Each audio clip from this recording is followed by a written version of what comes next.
Shalom semua. Kegerakan Pentakosta adalah kegerakan yang unik. Mengapa unik?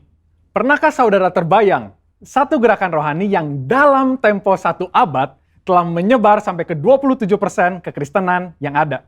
Kegerakan yang bergerak cepat ini memiliki pilar-pilar teologi yang perlu kita pahami. Pada Voice of Pentecost kali ini, kita akan membahas mengenai 5 pilar teologi Pentakosta. Apa saja 5 pilar teologi Pentakosta itu? Yang pertama, Jesus as Savior, atau pilar keselamatan. Keselamatan adalah momen di mana seorang bertobat dan menerima Yesus sebagai Tuhan dan Juru Selamat.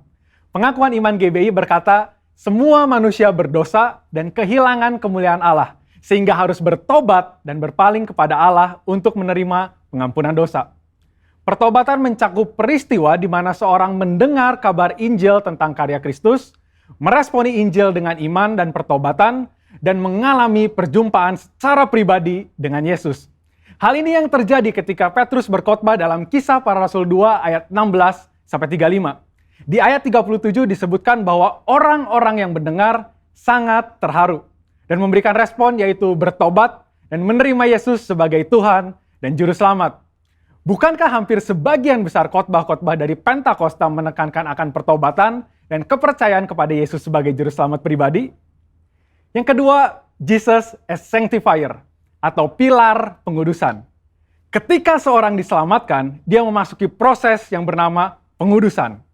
Pengakuan iman GBI berkata penyucian hidup adalah buah kelahiran baru karena percaya dalam darah Yesus, dikerjakan oleh kuasa firman Allah dan Roh Kudus, karena itu kesucian itu azas dan prinsip hidup umat Kristen.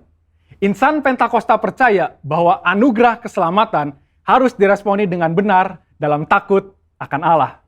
Filipi 2 ayat 12-13 berkata, kerjakan keselamatanmu dengan takut dan gentar. Karena Allah lah yang mengerjakan di dalam kamu, baik kemauan maupun pekerjaan menurut kerelaannya. Di sini terlihat tanggung jawab orang percaya untuk mengerjakan keselamatannya, atau menguduskan kehidupannya dalam takut akan Allah. Proses pengudusan ini akan kita jalani selama kita hidup, dengan tujuan agar kita menjadi segambar dan serupa dengan Kristus. Pengudusan pun berbicara kita meninggalkan kehidupan lama kita, ataupun kebiasaan lama kita yang tergolong dosa, dan menjadi pribadi yang baru di dalam Kristus. Tidak lagi hidup di dalam dosa. Yang ketiga, Jesus as Spirit Baptizer, atau pilar baptisan Roh Kudus. Ini adalah bagian penting dan merupakan pilar sentral yang mengikat keseluruhan 5 pilar yang ada. Baptisan Roh Kudus yang dimaksud adalah baptisan yang dialami setelah seorang lahir baru, sebuah pengalaman yang juga bisa disebut sebagai kepenuhan roh, pencurahan roh, dan menerima Roh Kudus. Tanda awal seorang dibaptis oleh Roh Kudus adalah dia berkata-kata dalam bahasa roh sebagaimana yang diilhamkan oleh Roh Kudus. Baptisan Roh Kudus akan menghasilkan dampak secara internal maupun eksternal. Secara internal, yaitu kehidupan penyembahan yang lebih intim dengan Bapa. Karena menurut 1 Korintus 14 ayat 2, disebutkan bahwa orang yang menyembah dalam roh adalah mereka yang berkata-kata secara rahasia kepada Bapa. Pada ayat 4 pun dijelaskan bahwa saat kita berbahasa roh, kita sedang membangun diri kita. Secara eksternal, baptisan roh memberikan kuasa untuk menyelesaikan amanat agung. Seperti yang tercatat di dalam Kisah Para Rasul 1 ayat 8, dapat kita lihat di Alkitab bahwa pelayanan para murid berubah begitu mereka menerima baptisan Roh Kudus. Mereka menyembuhkan orang sakit, membangkitkan orang mati, mengusir setan, dan lain sebagainya. Yang keempat, Jesus as Healer, atau pilar kesembuhan ilahi. Di dalam pengakuan iman GBI, kita mempercayai bahwa kesembuhan ilahi tersedia dalam korban penebusan Yesus untuk semua orang percaya. Bagian ini sangat penting, karena kita mempercayai bahwa tanda dan mujizat masih berlaku di zaman ini. Orang yang telah dipenuhi Roh Kudus akan melakukan pelayanan dengan tanda-tanda seperti yang Yesus katakan dalam Markus 16 ayat 18-19. Mereka akan meletakkan tangannya ke atas orang sakit dan orang itu akan sembuh. Dari mana kuasa untuk menyembuhkan itu datang? Dari kepenuhan Roh Kudus yang dijanjikan oleh Bapa kepada setiap orang percaya. Kita percaya bahwa kematian Kristus telah menebus segala dosa-dosa kita, termasuk menanggung segala sakit penyakit kita. Yesaya 53 ayat 4a jelas berkata bahwa tetapi sesungguhnya penyakit kitalah yang ditanggungnya. Yang kelima, Jesus as soon coming King, atau pilar kedatangan Yesus yang kedua dengan segera. Pilar terakhir ini dipandang sebagai motivasi dan semangat untuk menyelesaikan amanat agung, memberitakan Injil dengan kuasa Roh Kudus, serta hidup dalam kekudusan. Kita percaya bahwa Yesus akan datang kali yang kedua untuk menjemput kita dengan segera. Pengakuan iman GBI berkata, Tuhan Yesus Kristus akan turun dari sorga untuk membangkitkan semua umatnya yang telah mati dan mengangkat semua umatnya yang masih hidup, lalu bersama-sama bertemu dengan dia di udara. Kemudian ia akan datang kembali dan bersama orang kudusnya untuk mendirikan kerajaan 1000 tahun di bumi ini. Kita percaya kedatangan Yesus untuk yang kedua kalinya untuk menjemput mempelainya yang masih hidup, atau biasa disebut rapture ini, akan terjadi secara tiba-tiba dan tanpa seorang pun tahu kapan waktunya. Ketidaktahuan kapan Yesus akan datang inilah yang akan mendorong setiap kita untuk dapat mempersiapkan diri sebaik-baiknya dan tetap hidup dalam integritas. Saya percaya pemahaman ini membawa kita semakin semangat di dalam menyelesaikan amanat agung dengan api Pentakosta ketiga. Saudara, untuk penjelasan lebih lengkapnya dari tim teologi kami, jangan lupa buka link yang ada di atas atau scan QR Code yang tersedia. Tuhan Yesus memberkati.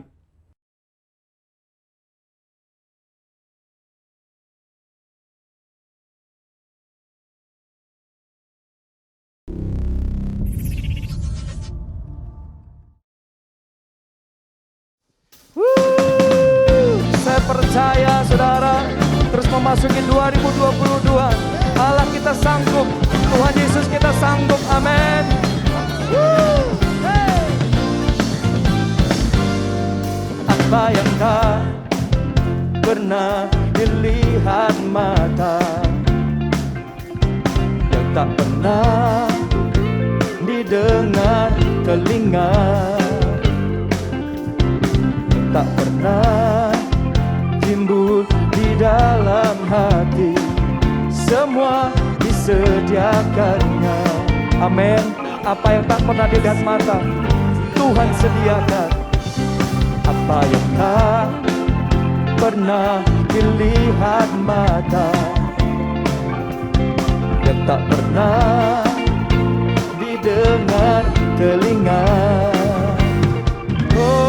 yang tak pernah timbul di dalam hati, semua disediakannya bagi yang mengasihi Dia.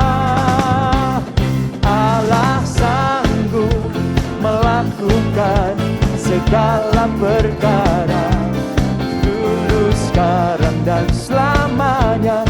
Kuasanya tidak berubah. Allah sanggup melakukan segala perkara, dulu, sekarang, dan selamanya. Kuasanya tak berubah. Percaya, katakan amin. Ayo nyanyi sama-sama. Apa yang tak pernah dilihat mata, yang tak pernah didengar telinga, yang tak pernah timbul di dalam hati, semua disediakannya bagi yang mengasihi Dia. Allah sanggup melakukan segala perkara, dulu, sekarang, dan selamanya. Kuasanya, Allah sanggup melakukan segala perkara, dulu, sekarang, dan selamanya. Sekali lagi ya, sama-sama katakan Allah kita sanggup. Allah sanggup melakukan segala perkara, dulu, sekarang, dan selamanya. Kuasanya tidak berubah. Allah sanggup melakukan segala perkara, dulu, sekarang, dan selamanya. kuasanya tak berubah.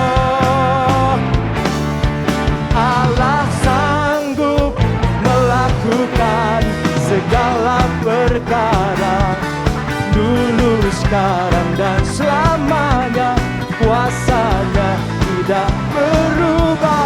Allah sanggup melakukan, amin, dulu, sekarang, dan selamanya. Kuasanya dulu, sekarang, selamanya. Dulu, sekarang, dan selamanya. Dulu, sekarang, dan selamanya. Sekarang dan selamanya. Kuasanya tak berubah. Yang percaya Tuhan Yesus sanggup, sorakan haleluya. Aku diberkati, aku dilimpahi, karena Allah sanggup. Untuk saudara, ayo nyanyikan.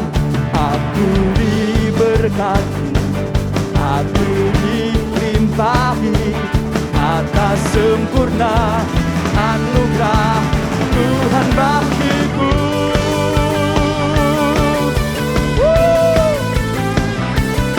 Haleluya. Mari bersama-sama. Kasih setiamu, kasih setiamu nyata bagiku. Hikmat kebajikan tersedia bagiku. Sebab Allah sanggup limpahkan segalanya, dan anugerahnya sangat besar bagiku. Percaya, aku diberkati, aku dilimpahi, karena Allah sanggup untuk menyediakan. Aku diberkati, aku dilimpahi atas sempurna anugerah Yesus. Anugerah-Mu besar bagi kami ya Tuhan. Sorakan yes. Mari sama-sama. Come on. Kasih setiamu nyata bagiku. Hikmat kebajikan tersedia bagiku. Sebab Allah sanggup limpahkan segalanya, dan anugerahnya sangat besar bagiku. Aku diberkati, aku dilimpahi, karena Allah sanggup untuk menyediakan. Aku diberkati, amin, atas sempurna anugerah Tuhan bagiku. Yesus,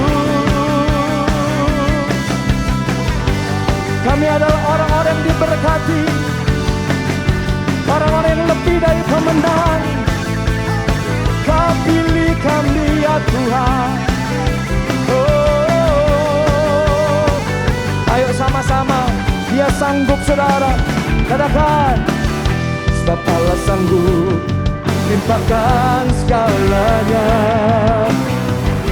dan anugerahnya sangat besar bagiku. Allah sanggup, sebab Allah sanggup limpahkan segalanya, dan anugerahnya sangat besar bagiku. Ayo bilang sama-sama, tangan di atas. Aku diberkati, come on. Aku percaya. Mari bangkit percaya sama-sama. Aku diberkati, aku dilimpahi, karena Allah sanggup untuk menyediakan. Aku diberkati, aku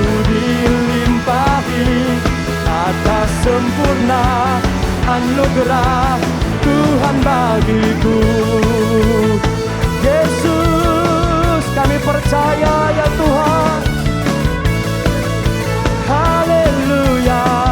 Oh,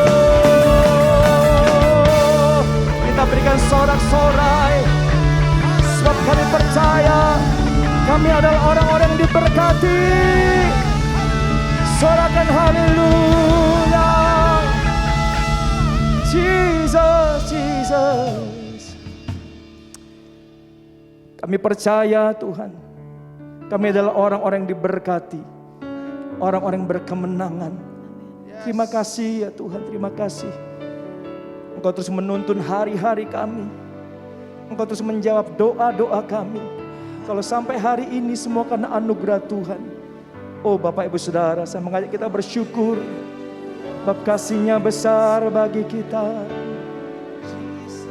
Sebab kasih-Nya limpah bagi kita. Haleluya. Dia yang terbaik, Tuhan mengerti yang terbaik bagi kita. Bagian kami hanya percaya. Oh Bapak Ibu Saudara di rumah-rumah, dimanapun berada, mari kita sembah Dia. Percaya kepada Yesus, percaya kepada Yesus Tuhan,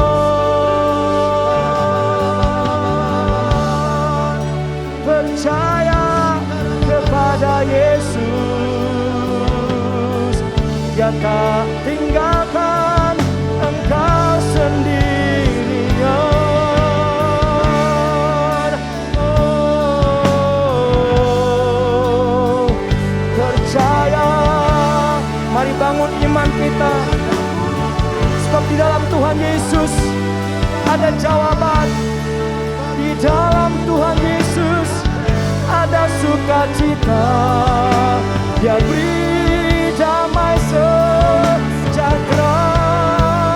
Oh, Yesus, percaya, percaya kepada Tuhan Yesus. Shadadadadadadadadadadamo, shadadadadadadade, shadadadadadadadadada. Mari sembah Dia. Oh,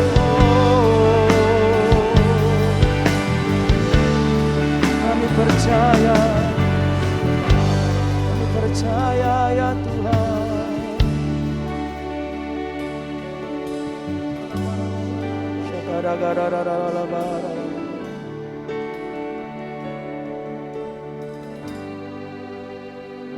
Bila Kau izinkan sesuatu terjadi,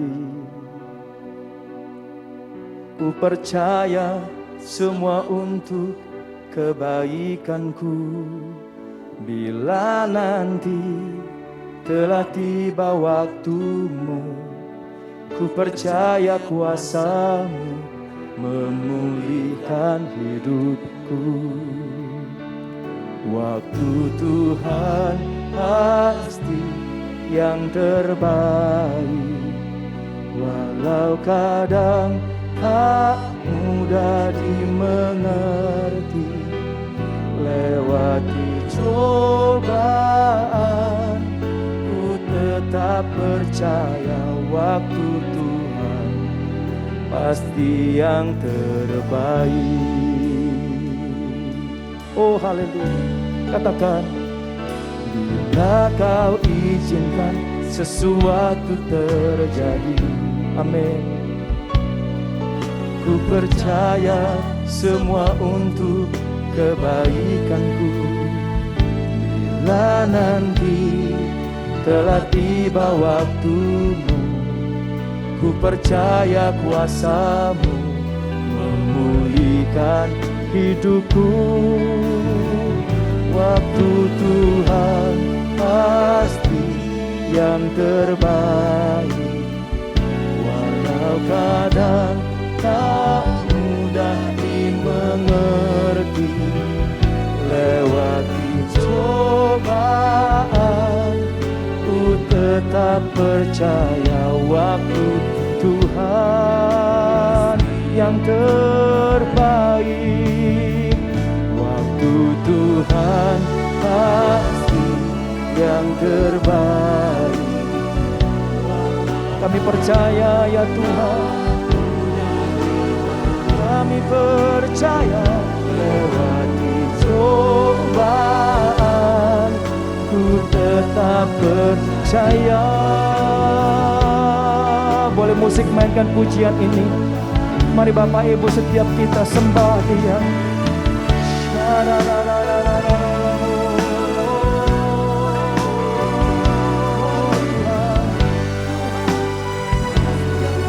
Kami percaya kepada Tuhan Yesus. Haleluya.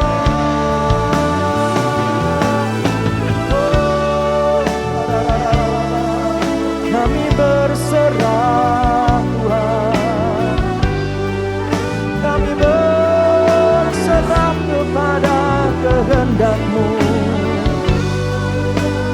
Yesus. Kami percaya. Mari dengan lembut Bapak Ibu kita katakan, waktu Tuhan pasti yang terbaik. Walau kadang tak mudah dimengerti. Lewati cobaan, ku tetap percaya waktu. Sekali lagi dengan lembut Bapak Ibu dengan singers. Mari boleh angkat tangan katakan, waktu Tuhan pasti yang terbaik. Kami adalah yang berserah kepada Engkau Tuhan.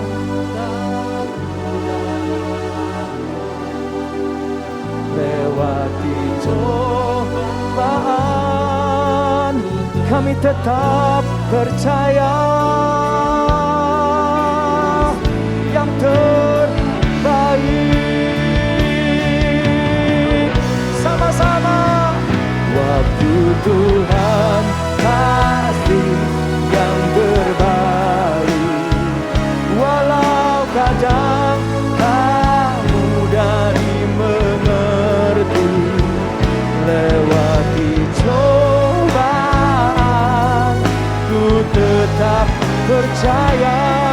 Sekali lagi bersama-sama, waktu Tuhan, waktu Tuhan pasti yang terbaik. Walau kadang tak mudah dimengerti. Lewati cobaan, ku tetap percaya waktu Tuhan. Lewati cobaan, lewati cobaan, ku tetap percaya waktu Tuhan. Sekali lagi, Yesus. Lewati cobaan, ku tetap percaya waktu Tuhan pasti yang terbaik. Kami berserah ya Tuhan, kami meninggikan nama-Mu, kami menyembah kepada-Mu. Kami percaya Kau menyediakan yang terbaik. Tuhan Yesus, oh, tiada yang seperti-Mu. Kau menyediakan yang terbaik. Kau menyediakan yang terbaik.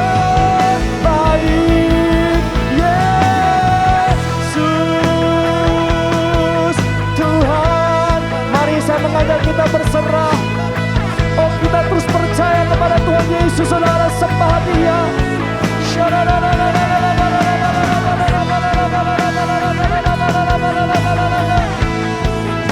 Yang terbaik Dia sediakan, yang terindah Dia sediakan bagimu yang percaya, bagimu yang percaya kepada Dia. Yesus Kristus namanya, Dia besar, Dia hebat. Oh, syararararararamo, syarararararare,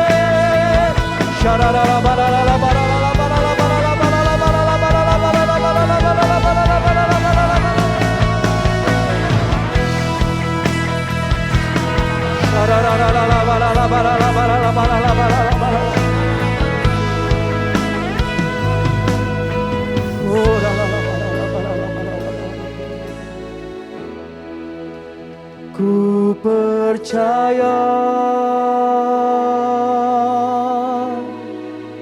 Kau bekerja mendatangkan kebaikan di hidupku. Ku percaya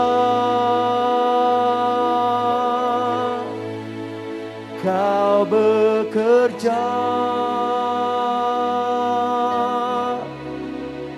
mendatangkan kebaikan, mendatangkan kebajikan.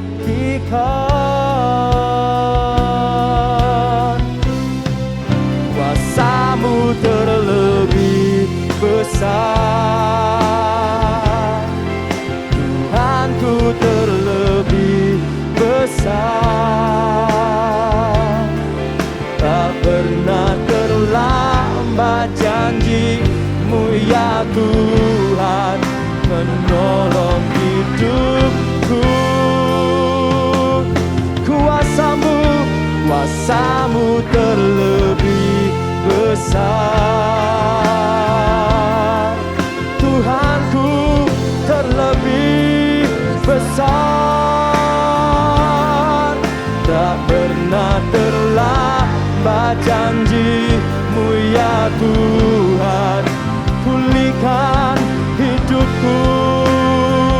Mari bersama-sama percaya, kuasa-Mu terlebih besar, Tuhanku terlebih besar. Tak pernah terlambat janji-Mu ya Tuhan menolong hidupku. Kuasa-Mu ya Tuhan, kuasa-Mu terlebih besar, Tuhanku terlebih besar. Tak pernah terlambat janji-Mu ya Tuhan, sebab perbuatannya besar atas kita. Mari declare sama-sama, perbuatannya besar,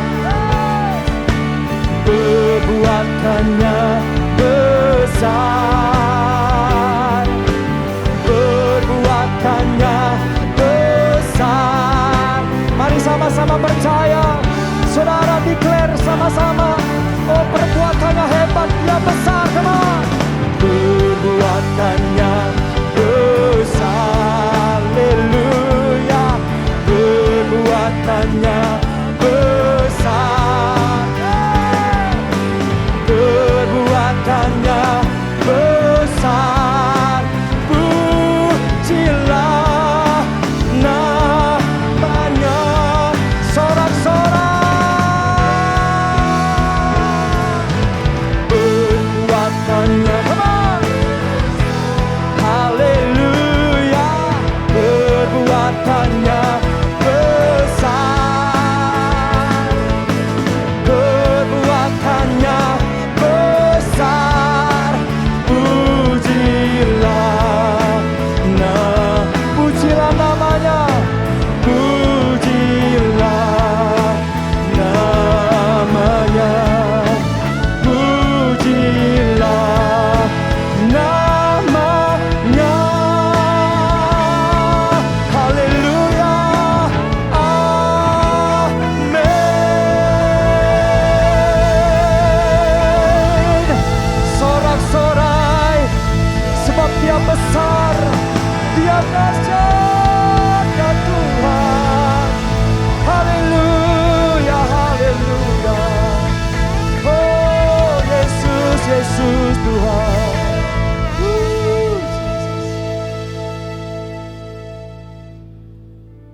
Pentakosta ketiga. Pentakosta ketiga adalah pencurahan Roh Kudus yang dahsyat di zaman ini, melebihi yang terjadi di Azusa Street.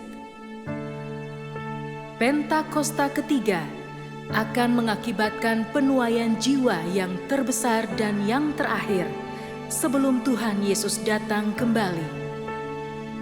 Pentakosta ketiga akan membangkitkan generasi Yeremia, yaitu anak-anak muda yang dipenuhi Roh Kudus, cinta mati-matian kepada Tuhan Yesus, tidak kompromi terhadap dosa, dan akan bergerak untuk memenangkan jiwa. Pentakosta ketiga lahir di Indonesia dan bergerak ke bangsa-bangsa. Gerakan ini dari timur ke barat dan akan kembali ke Yerusalem. Pentakosta ketiga akan memberikan kuasa untuk menyelesaikan amanat agung, dan setelah itu Tuhan Yesus datang kembali.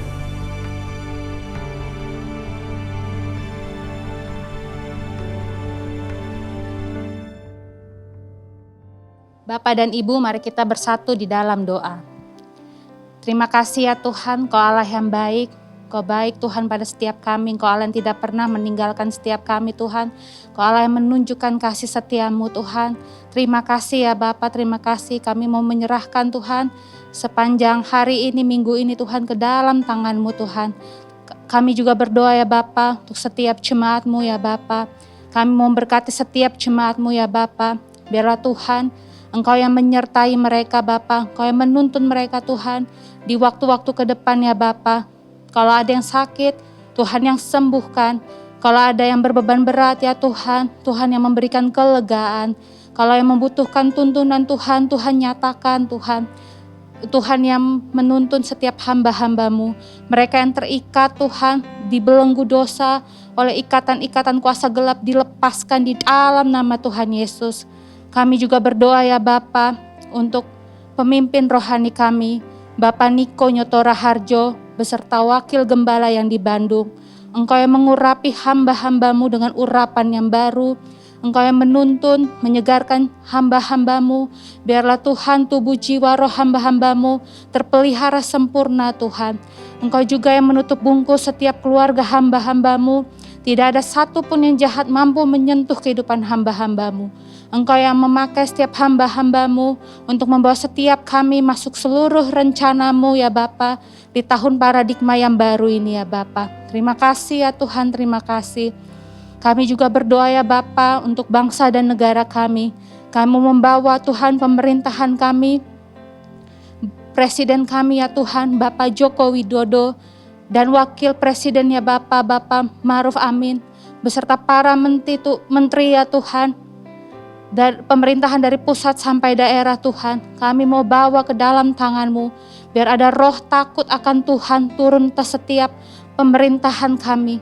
Engkau yang menuntun setiap pemerintahan kami Tuhan, untuk membawa bangsa kami Tuhan lepas dari krisis ekonomi dan dari krisis pandemi yang ada ya Bapa. Terima kasih ya Tuhan, terima kasih. Kami juga mau memberkati Tuhan bangsa dan negara kami. Kami memberkati setiap penduduknya ya Bapa. Biar Engkau yang melawat Tuhan dan mencurahkan roh-Mu ya Bapa. Biar Pentakosta ketiga itu ya Bapa, dimulai dari timur ke barat Tuhan, mulai dari bangsa kami itu benar-benar digenapi ya Tuhan. Bapa, sebentar lagi kami akan mendengarkan firman-Mu ya Bapa. Kau yang mengurapi Tuhan setiap firman yang dilepaskan oleh hamba-Mu Tuhan. Biarlah firman-Mu ini Tuhan Engkau pakai mengajar, menuntun setiap kami Tuhan. Menyatakan apa yang salah Tuhan, apa yang harus kami lakukan di waktu-waktu ke depan.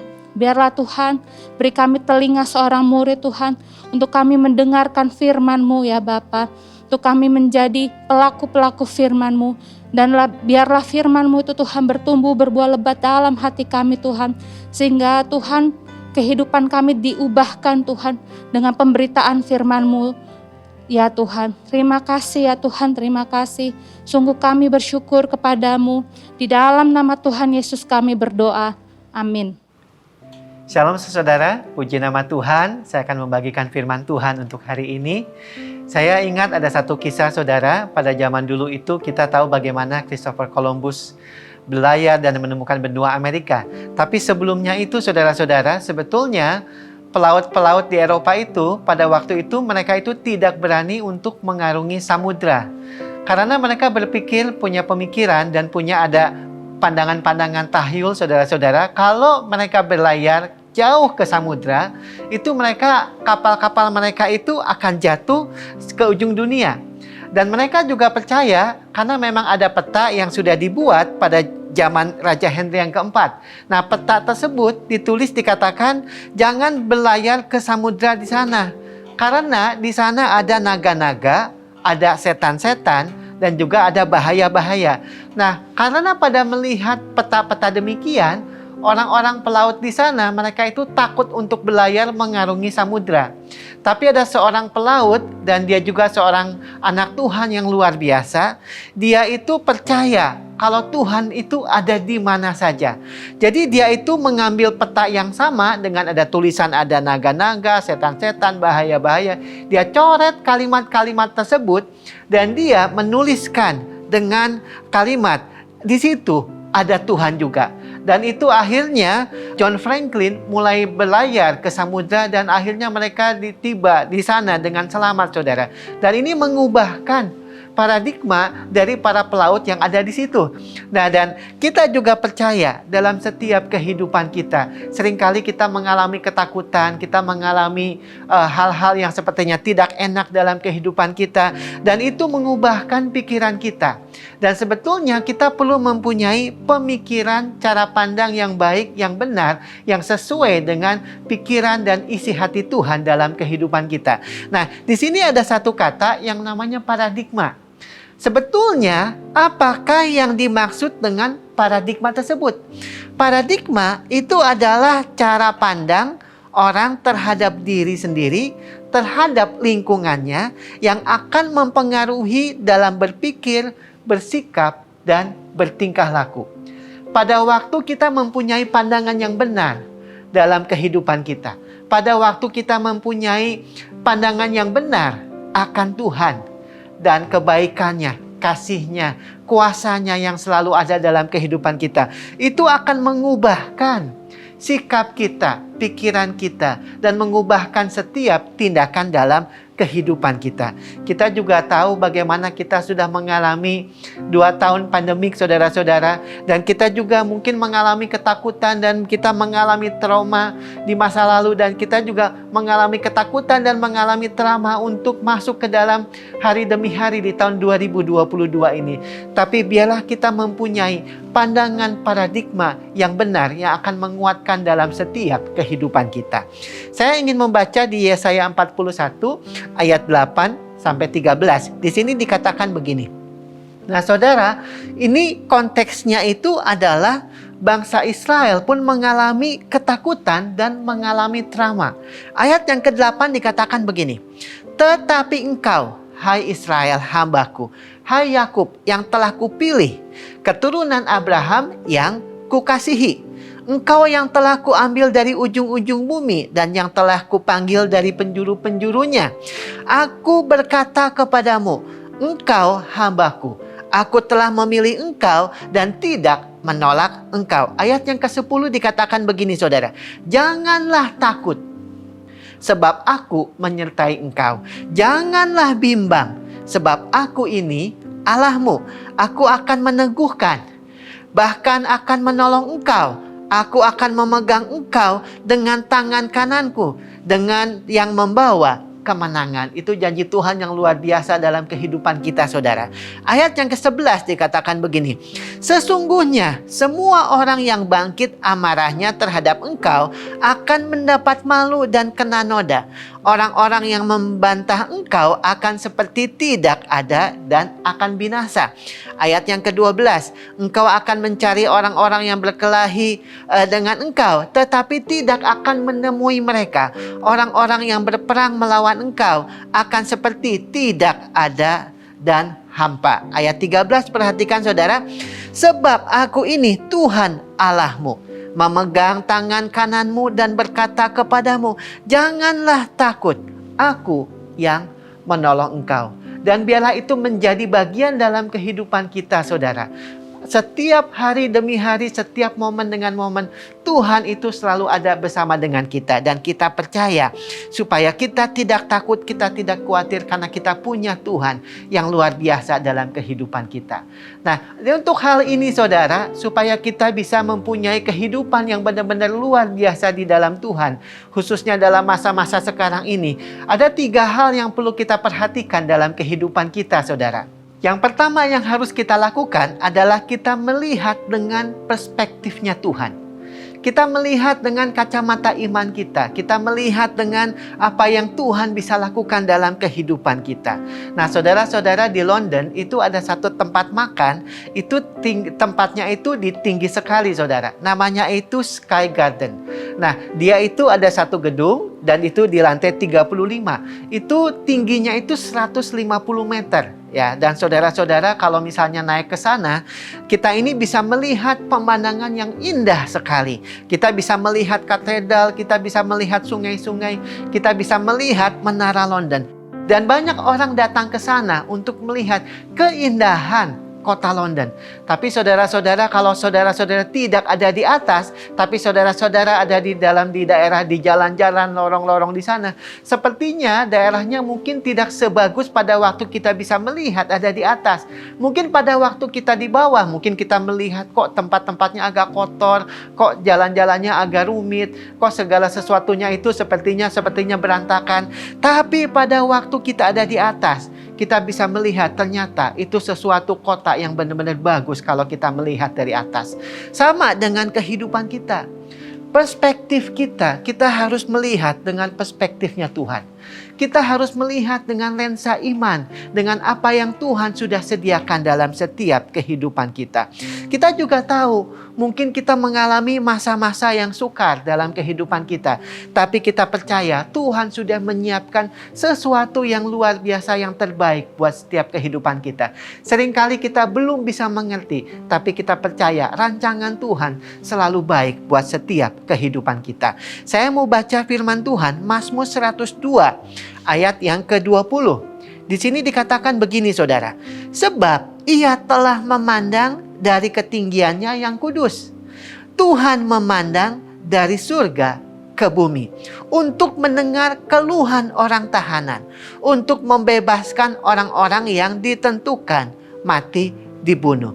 Kita melihat dari ayat ini, kalau begitu Tuhan itu begitu memperhatikan setiap kehidupan kita, maka itu kita perlu melihat mengenai kacamata dari secara fisik kita, secara natural, secara yang apa yang ada di hadapan kita. Tapi kita bisa melihat dengan pandangan dari Tuhan yang sudah menyediakan yang terbaik buat setiap kehidupan kita.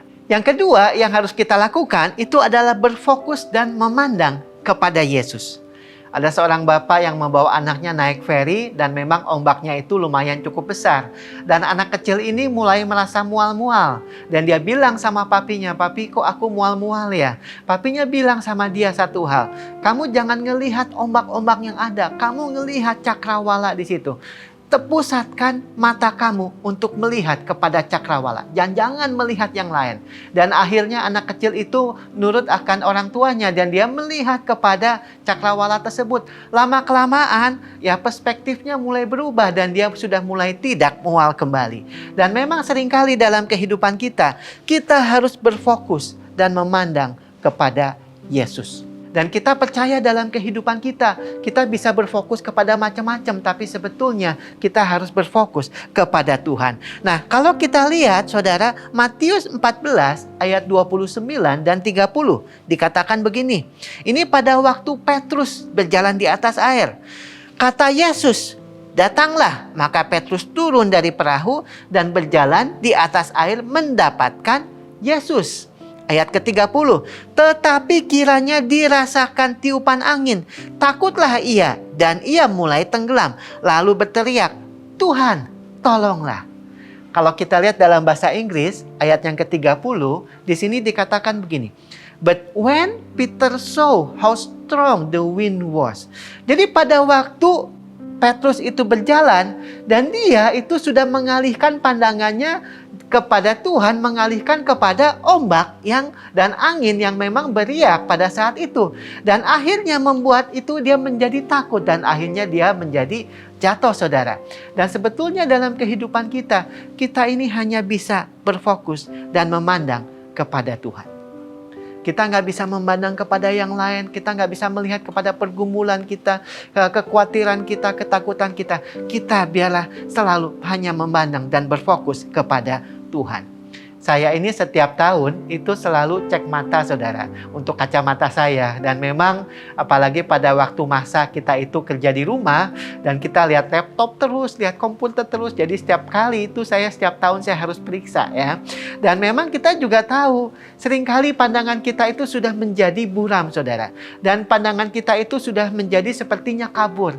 Dan memang seringkali juga, saudara-saudara, dalam kehidupan kita mungkin belum tentu bisa melihat, berfokus kepada Yesus. Karena mungkin ada kekhawatiran, mungkin ada ketakutan dalam kehidupan kita. Tapi biarlah kita harus menggunakan kacamata iman kita. Dan kita percaya Tuhan akan selalu bersama dengan kehidupan kita. Saya ingat ada satu wanita yang luar biasa, namanya Corrie ten Boom. Pada waktu itu dia ditangkap dan dia itu disiksa di kamp konsentrasi oleh tentara Nazi, saudara. Dan dia disiksa secara luar biasa. Dan banyak orang itu mati, saudara, karena mereka tidak mempunyai pengharapan pada waktu mereka disiksa. Tapi Corrie ten Boom, dia bisa bertahan karena dia percaya dan dia memandang dan berfokus hanya kepada Tuhan. Dan di situ pada waktu dia mengalami pengalaman tersebut, dia itu menuliskan satu kalimat yang dikatakan begini: jika Anda melihat dunia ini, Anda akan sedih. Jika Anda memandang ke dalam diri Anda akan tertekan. Namun jika Anda memandang Kristus, Anda akan tenang.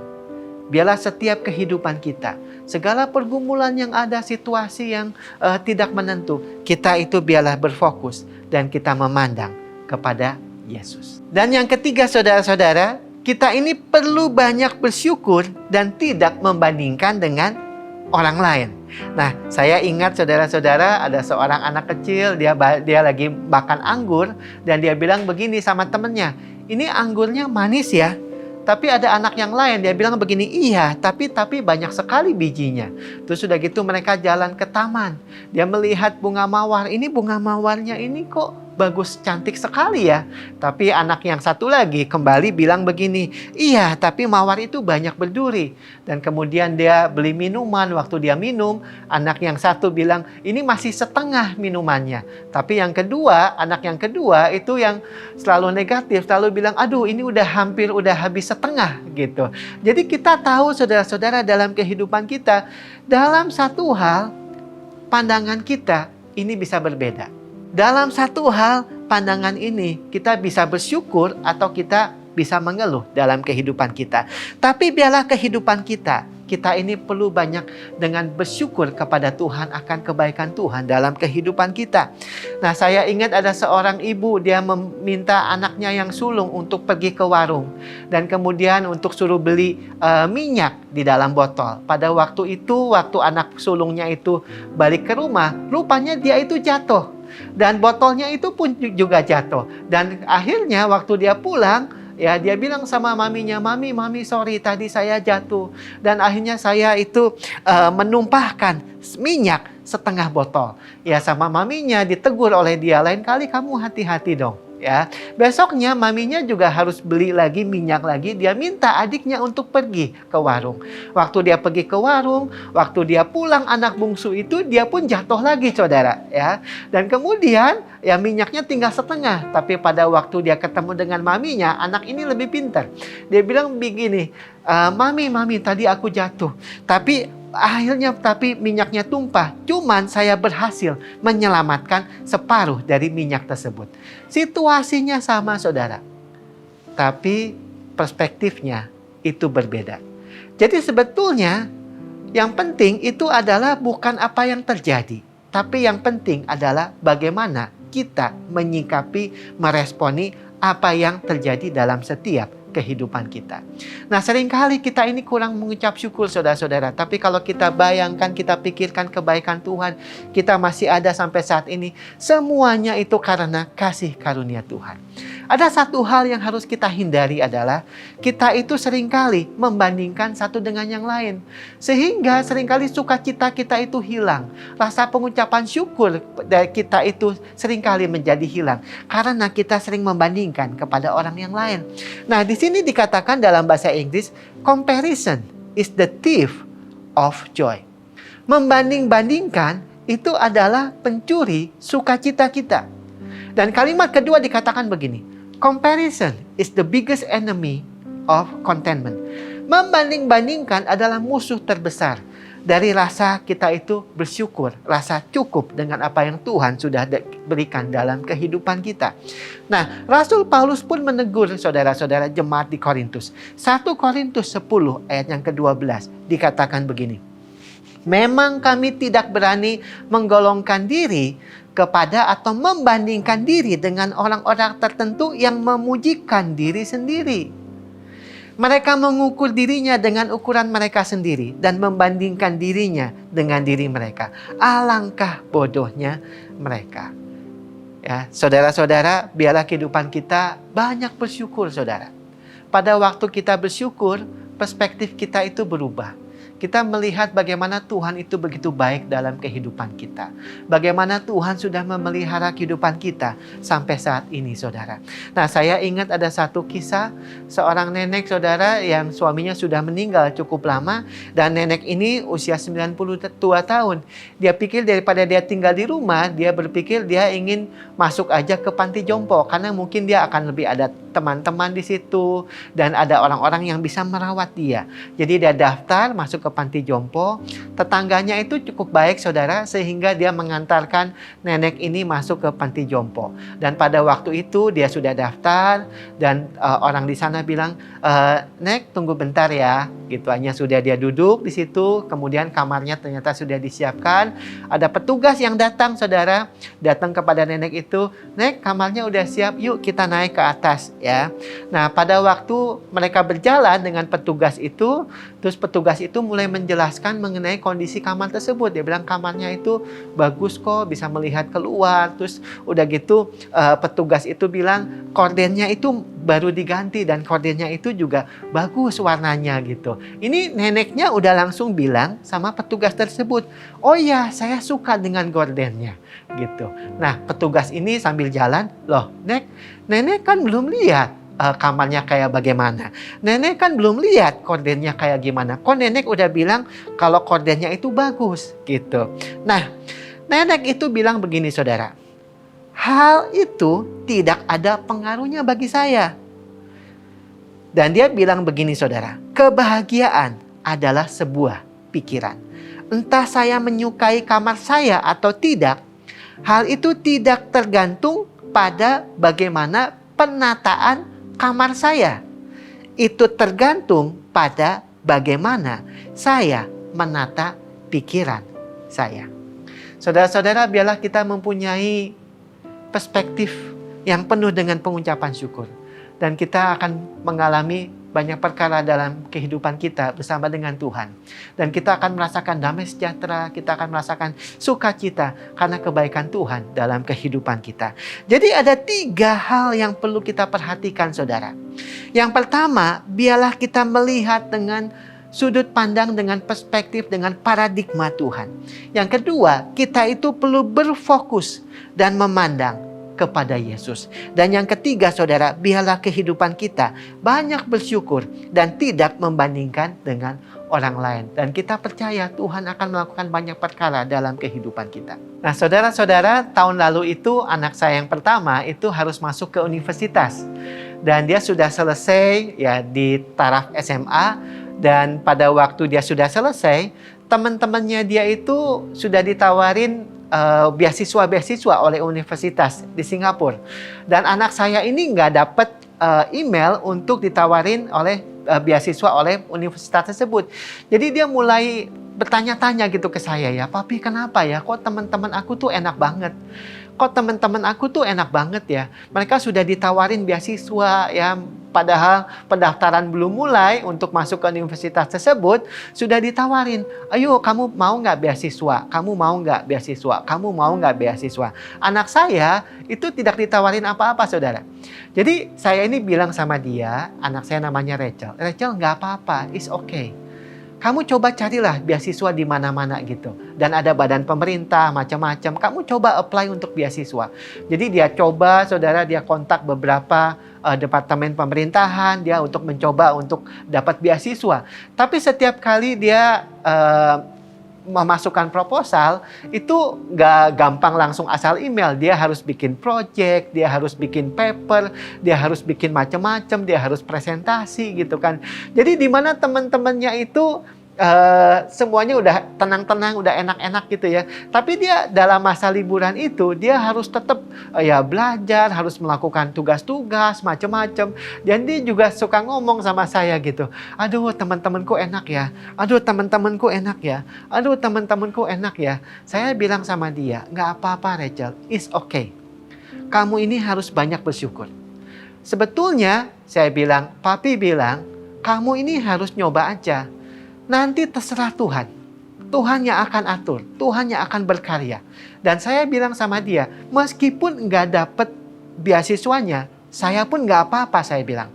Karena kamu ini bisa belajar. Belajar interview, belajar bikin project, belajar bikin paper. Itu sudah merupakan satu pengalaman yang tidak didapat di tempat-tempat lain. Jadi saya bilang, kamu lakukan sebaik-baiknya. Gitu. Dan akhirnya anak saya itu dia interview yang pertama, nanti interview kedua, nanti interview di sini lagi, harus persiapan lagi macam-macam. Dan dia diinterview oleh satu badan pemerintah. Ini interviewnya itu sampai yang ke-6 gitu. Terus sudah gitu waktu dia interview yang ke-6 itu salah satu big boss-nya dari salah satu badan pemerintah itu dengan 7 orang yang lain, ya dia interview anak saya sendiri saudara. Tapi setiap kali dia interview, dia selalu bilang sama saya, aduh papi, kayaknya susah banget tadi interview ya. Teman-teman yang lain di interview itu mereka itu jawabannya itu bagus-bagus banget. Anak saya udah mulai sedikit down saudara. Jadi dia selalu ngomong, aduh yang lain tuh hebat-hebat, yang lain hebat-hebat, yang lain hebat-hebat. Saya bilang sama anak saya, Rachel, gak usah khawatir. Memang mungkin mereka itu lebih hebat-hebat, tapi kita punya satu hal, yaitu kita punya perkenanan Tuhan. Yang penting kamu melakukan yang terbaik. Yang penting kamu melakukan berusaha. Ya, lakukan yang terbaik. Dan biar Tuhan yang beracara, saudara. Jadi pada waktu selesai interview yang terakhir, ya saudara-saudara, ya selama penantian yang cukup lama, ya itu nggak ada kabar. Mungkin sekitar sebulan setengah tuh nggak ada kabar diterima atau enggak gitu ya. Dan akhirnya terus pada waktu masa penantian itu, anak saya tuh datang sama saya, papi aku mau ambil puasa. Saya bilang, puasa sampai kapan gitu, berapa lama, berapa hari. Dia bilang saya akan puasa sampai dapat kabar dari badan pemerintah tersebut ya. Jadi dia puasa saudara ya. Saya dalam hati juga ya, kita berdoa bersama-sama kepada Tuhan saudara. Dan pada waktu selesai mungkin 1,5 bulan saudara, dan akhirnya kita itu menerima telepon kalau dia itu diterima dan dia dikasih beasiswa. Dan rupanya pada waktu kita melihat kontraknya saudara, kita melihat kontraknya, loh kok ini jangka waktunya panjang juga ya, 5 tahun gitu ya. Jadi saya bilang sama anak saya, kamu email, kok ini kontraknya lama ya, 5 tahun ya. Terus kemudian pada waktu dia email, dia dibales ya, dan ternyata orang di pemerintahan itu bilang sama anak saya, oh iya soalnya yang untuk paket buat kamu itu bukan hanya S1, tapi paket kamu beasiswanya sekalian dengan S2. Dan setiap bulan anak saya itu dikasih allowance saudara, ya dikasih uang untuk mereka kalau perlu untuk keperluan macam-macam saudara.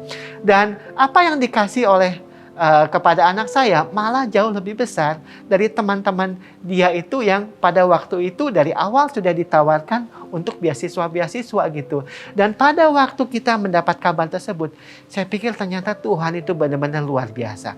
Dan kita belajar untuk banyak mengucap syukur.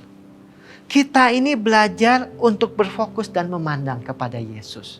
Dan kita ini belajar untuk melihat dengan perspektifnya Tuhan. Dan kita percaya Tuhan pun pasti akan melakukan banyak perkara dalam kehidupan kita. Mari kita berdoa. Tuhan, kami berterima kasih ya Bapa. Terima kasih untuk kebaikan-Mu, terima kasih untuk berkat-Mu, penyertaan-Mu, pertolongan-Mu dalam kehidupan kami. Kami percaya Tuhan dalam hari-hari ke depan ya Bapa, Engkau pun akan terus bekerja dan berkarya dalam setiap kehidupan kami Tuhan. Kau memakai kami untuk menjadi alat-Mu Tuhan, untuk menyampaikan rencana-rencana-Mu Tuhan juga bagi mereka yang masih belum mengenal Engkau ya Bapa. Terima kasih Tuhan. Ucap syukur untuk kebaikan-Mu. Hanya di dalam nama Tuhan Yesus Kristus kami berdoa. Terpuji nama Tuhan. Angkat tangan saudara. Terimalah berkat Tuhan. Kasih karunia yang berlimpah-limpah daripada Allah Bapa dalam anak yang tunggal Yesus Kristus. Persekutuan yang manis dengan Roh Kudus menyertai saudara sekalian mulai hari ini. Sampai Tuhan Yesus datang menjemput kita di awan-awan dan bahkan sampai selama-lamanya. Yang percaya bersama-sama katakan, amin.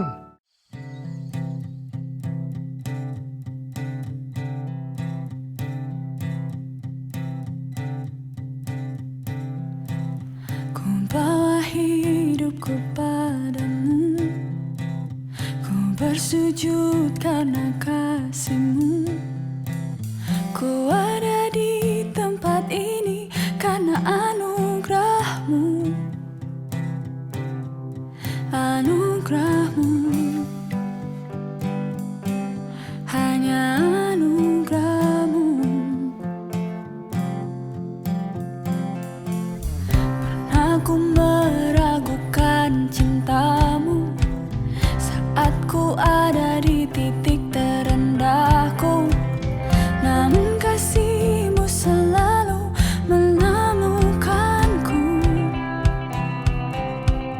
Anugerah-Mu, hanya anugerah-Mu. Yesus